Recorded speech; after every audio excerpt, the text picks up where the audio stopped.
Okay guys, you owe me for this one. So this video is in response to some recent back and forth on Facebook around using a computer from an automatic transmission Foxbody, so like an A9P computer, but using that with a 5-speed transmission. And a guy on Facebook said, hey, I picked up this car. Somebody had already converted it from an AOD to a T5, but they left the AOD's factory automatic computer. So is there a performance benefit one way or the other? Are there any downsides to, having this mismatch, that kind of thing? And I'll be honest, guys, I've probably put 6 or 7 hours into this video already. What I did first is I took the two computer strategies side by side and went through every parameter one at a time and noted all the differences. Once I did that in the spreadsheet, then I went back through and started talking through it. But the video is pretty disjointed because there's just a lot of different properties here. So what I've done is I've reorganized all these differences, and I'm only going to focus in this video on talking about the things I think are substantial and important differences. But I'm going to leave all of this out there for you guys to look at later, and you can review all the individual details kind of on your own time. And if you have any questions, you can get back with me. But a lot of these have my own kind of comments and descriptions about the differences. To sort of summarize, what's the big difference between the two computer strategies? Well, really it comes down to a handful of things. The biggest differences really that I think you're going to notice, first and foremost, are with the rev limit. There's a substantially different rev limiter between the two computers. The transient fueling strategy, there are a lot of differences between the two computers. And the use of your idle air control valve to maintain steady state. This is the biggest difference that I think is going to cause drivability issues for some of you guys if you use the auto computer with a 5-speed car. So these are kind of the big differences. And then there's also some pretty substantial spark differences that I'll cover toward the back of the video. So topic number one is rev limit. Now you notice with the automatic car, the rev limit's essentially set right above 6,000 RPMs. Those AODs are going to shift out before that anyways, unless you've done some work to them. So, whatever. But with a 5-speed car, you have to remember, if you're really banging through the gears and you're taking it all the way up to red line, when you clutch and try to shift quickly, you're going to have a little bit of float there in your RPMs as the clutch grabs. And even if you think you're shifting at 6, it's probably going to go another 500-600 RPMs over in most cases. So what Ford did here is they raised that rev limit up to 7,000 so that it's not immediately getting triggered just because, it floated a little bit with the clutch. So this is a substantial difference. Now, I know some of you guys are, you're going to rely on an MSD box or something like that to do an ignition-based cut, which, I'd actually recommend, and that's fine. But if you're working with stock hardware and you don't have a custom tune, this is one of the major differences between the two. And I promise you, you're going to be banging off that rev limiter like crazy with an automatic computer that's cutting your fuel out, just over 6,000 RPM. So this is important. On the transient fuel stuff, this is a really deep topic to explain, so I'm not going to go into any of the specifics other than just putting these two numbers side by side and letting you look at how widely different these kind of overall approaches to the transient fuel are. I mean, essentially it's the same logic, but vastly different parameters and working the multipliers in different ways to try to ultimately get what they want. But really, if I had to summarize what the differences are, I mean, you have to think about it. With a 5-speed car and a manual transmission, you're going to have a lot bigger swings in your transient, your throttle. You're going to be on the throttle, off the throttle. You have a lot of modulation there. And so there's a lot of control where it has to add a little extra fuel as you tip in. It needs to pull some fuel when you tip out, things like that. And with an automatic car, you're really not going to have that a whole lot because, you just kind of have your foot on the gas pedal. And when you're done, and you want to come to a stop, you take your foot off the gas pedal and it gracefully comes back down. So the computer doesn't have to do a whole lot of work for you and get as concerned about some of the transient fuel changes. So vastly different in approach. I'll leave it at that, but I'll probably make another video in the future where we'll get into it. And the biggest thing, in my opinion, for drivability's sake is all this stuff related to idle air. So basically the thing is, when you are driving a manual transmission car and, you're cruising, you're doing whatever you're doing, and then you're going to come up to a stop. You're going 40, 50 miles an hour. It's time to clutch, put it in neutral, come to a stop. You're coming off of generally a pretty high RPM, and there's really nothing keeping the engine other than just the computer itself, nothing keeping the engine from just having the RPMs plummet very quickly and actually drop so fast, so far that you go under your desired idle speed, and then you end up with a swinging idle, or sometimes it might even just stall out depending on how fast it's dropping. So when you have a manual transmission car, you need the computer to do something to gracefully bring those RPMs down and not allow it to happen too quick and cause you to stall. And the way they do that largely is with this idle air valve. So with the idle air valve, even though you're not on the throttle, the computer is letting some extra air through the throttle body, which ultimately results in higher RPMs. And there's something called Dashpot that is essentially, as soon as you get off the throttle, it's a decay rate where it's going to have kind of a maximum amount of air coming through that idle air valve right when you let off the gas. And then it slowly tapers that off, so your RPMs come down gracefully. And then ultimately, once you are at a real stop, then it goes into a closed loop control and it maintains a normal idle. But it's all about how does it get from driving state back to a true, neutral idle state without going too far.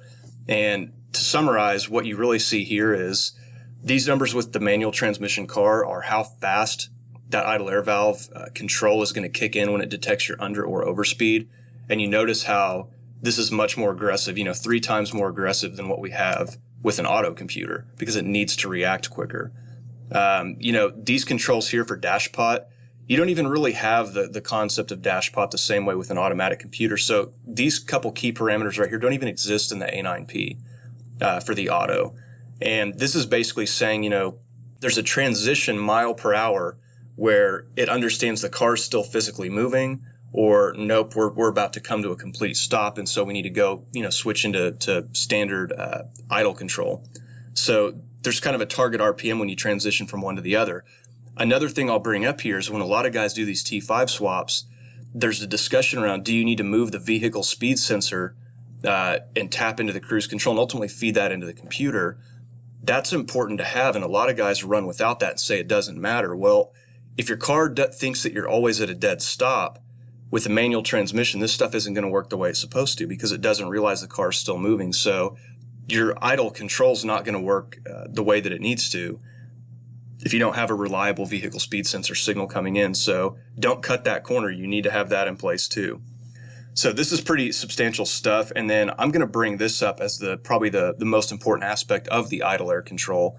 And it's kind of this offset term and minimum clip. So if you think about it this way, again, your computer has all of this logic inside of it to determine how much air to let through that idle air valve, and it's constantly adjusting that, but it's doing things to try to make the engine happy and maintain a steady state for RPMs, and has all these complex calculations. But at the end of the day, it says, I need this much air, I open this percentage, and cool, go do it.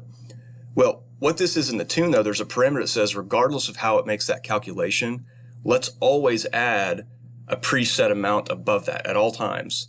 And while this is not a huge amount of air, it does matter. And this is something that will prevent you from stalling. And you notice that the factory in the manual transmission computer puts a little bit of extra airflow through that and offsets it all the time. This one doesn't for the auto computer.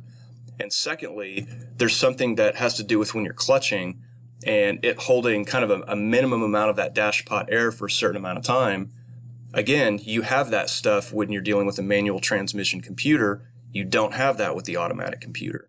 So these two guys right here are really what are responsible to maintain a little bit of extra RPM and idle air so that you don't conk out and drop too far as you're clutching. So this is really important stuff, and fully understanding how the idle air valve works, that's kind of a bigger topic, but just understand that if you're using the wrong computer here, it's completely not designed to help a 5-speed manual transmission not die. So important settings here. Jumping into the next area, there's a lot of this that's pretty much the same general topics. There's a lot of stuff around transient fueling, things like that. There's some differences here with your idle air valve when you're, right when you're cranking. I don't know that that's really going to cause you much issue, but it's something there. But again, you see lots more idle air control differences, and this is the really important stuff. So again, I'm not going to go through all these. You can do this on your own time. Feel free to ask me questions, but major differences there. And then we get to spark. So what I want to say about this part of the video is this. One of the questions that brought this up was, is there a performance benefit to running an automatic computer or a manual computer when you're running a manual car? And there were some guys saying, oh yeah, you know, if you use the automatic computer, it's going to have more aggressive timing and there's performance gain. Well, not really. So there's 4 different tables essentially that control your timing on these strategies while the car's moving, and then idle kind of has its own spark control. And when you're at wide open throttle, these computers have an extremely simple mechanism for controlling your timing, and it's simply based on RPMs and nothing else. So at a given RPM, here's the timing I want. And then at this other RPM, here's the timing. And as long as you're at wide open throttle, that's all it's going to do. Basically, they both still have 26 degrees total timing. That doesn't change. And that timing is all in at the same RPM, which is, I'll show you here side by side actually. So on the left side of my screen here, this is your manual transmission strategy. On the right side, this is for your automatic. So let's go into the spark area and go look at that wide open throttle table. And I'll open the same here. And there you have it. So 5,000 RPMs, we're at 26 degrees. Same here. At 3,500 RPMs, we're at 22 degrees. Same here. The only substantial difference here really is at the bottom. I mean, in this mid-range, you could argue that, yeah, there's a ½ degree more timing here on the automatic. I don't think it's really going to matter. These are going to end up about the same at, kind of high teens RPMs. And then all this extra timing that you see on the automatic strategy, kind of as you transition to 0 RPMs, this is just irrelevant. You guys aren't running around wide open throttle at 1,000 RPMs. So I won't claim that there's any performance gain you're going to see, even though there's technically 10 more degrees of timing thrown in on the automatic computer down there. But that's not a practical area where you're ever going to see that. So are you going to see a massive performance benefit on the top end? From a spark perspective, the answer is no. They're going to be the same. Okay, now the other part of this, though, that does matter is talking about the base and sea-level tables. So one of the big differences in this strategy is right here. So what's happening is when say you're sitting at idle, and it kind of has its whole own idle spark strategy, and now it's time to start accelerating. So you just get in the throttle. You're always going to start in the base spark table until a certain condition is met, and then it transitions out of the base table and moves into the sea level or altitude tables, depending on kind of your barometric pressure. So remember, you're always starting at the base table. So this setting right here says, well, at what load do we have to achieve to transition out of that base table and go into the others? And in the automatic computer, you have to get over 60 load to force that kind of transition over into that other table. So what difference is that going to make? Well, let's go look at those tables. And actually, I've got them all side by side right here. Okay, so this area of the spreadsheet, this is looking at the base table. Right here, you're seeing factory 5-speed car. This is an automatic. And then here's all the differences highlighted. And really what I want to bring to your attention first is right here. So if you look from 40 to 60 load and up to 900 RPMs, in most of these cells, there's a 5 or 6 degree difference where the automatic computer has 5 or 6 degrees less timing than the manual computer. And so think about that. So now if I'm using the automatic computer, number one, I have way less timing here to get me off idle. And number two, it's going to force me to live in these cells considerably longer before I transition down into these tables, the sea level. So your off-idle response is going to be worse with the automatic computer than it would be with the manual transmission. Now, so let's say you've exceeded that load, whatever you're driving, and so now it transitions down into sea level. So now what we're really looking at is probably most of your driving is going to be in these cells right here. And again, what you notice is that through this area right here, most of your kind of low-end cruising, well, probably not cruising, that might be a little lower load, but you generally, again, have less timing in the automatic strategy versus the manual. And this is really important down here. If you look across the entire bottom 2 rows, this 5 and 10 load, this is really like when you're going to be super light cruising or you're off the throttle. And that's really about the only time you'll be down here. But this is where some of your fuel economy comes from.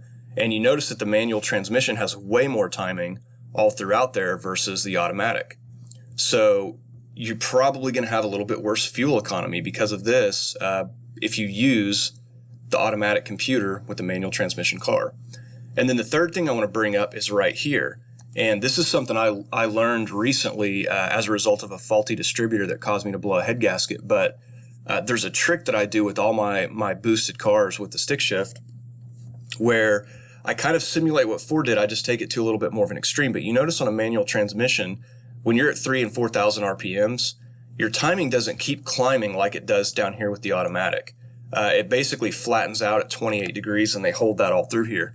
And I suspect the reason they did that is because when you're driving a stick shift car, as long as you're not doing a no lift shift, when you get out a wide open throttle, you clutch and you pull down to the next gear, you're going to have a massive drop in load for a split second as soon as you hit the clutch, and then it'll spike all the way back up to kind of peak load wherever you are. So what happens is you're going to be coming off that 26 degrees total timing, and then it's going to jump down through these cells until you lift back into it, and then it'll go back up.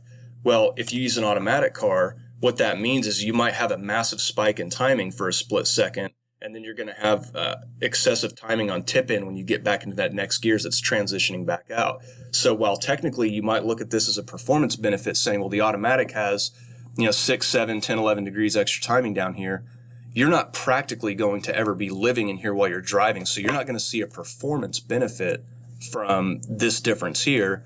But what I do think you might be looking at is something that's less reliable and safe for your engine as you're shifting through the gears. So again, in summary, I realize there's a few cells that are a little different here, but in general, I see less timing here to get you off idle. I see less timing here.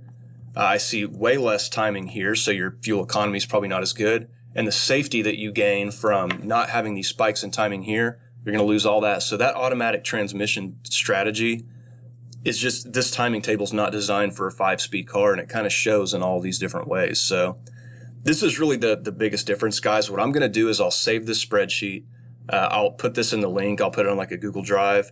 You can download this and kind of look through the rest of these individual parameters, kind of take a look at some of my notes, and feel free to comment if you have any questions. But I think this is hopefully going to help you guys understand some of the big differences, and we can go through this some more if you guys need. All right, appreciate it.